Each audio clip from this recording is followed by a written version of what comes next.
सोलापूर महानगरपालिकेच्या आरक्षण सोडतीमुळे अनेक विद्यमान नगरसेवक आणि इच्छुकांच्या राजकीय गणितांवर परिणाम झाला आहे।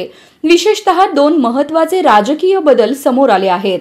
नरेंद्र काळे यांच्या प्रभाग क्रमांक 24 मध्ये तर चेतन नरोटे यांच्या प्रभाग क्रमांक 11 मध्ये ओबीसी महिला आरक्षण जाहीर झाले आहे। या आरक्षणामुळे या दोन्ही दिग्गजांपुढे मोठी अडचण निर्माण झाली आहे। परिणामी काळे आणि नरोटे यांना आता अनुक्रमे प्रभाग क्रमांक 24 आणि 11 मधील खुल्या गटातून निवडणूक लढवावी लागणार आहे।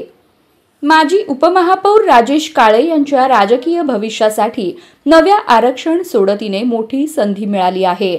11 रोजीच्या आरक्षण सोडतीत त्यांच्या प्रभाग क्रमांक 24 मध्ये आधी एसटी महिला आणि खुला महिला असे आरक्षण जाहीर झाले होते, त्यामुळे त्यांना या प्रभागातून लढण्याची संधी नव्हती।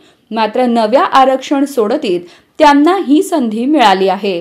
प्रभाग क्रमांक 24 ड मध्ये सर्वसाधारण खुले आरक्षण पडल्याने आता राजेश काळे येथून उमेदवारी करण्याची शक्यता आहे।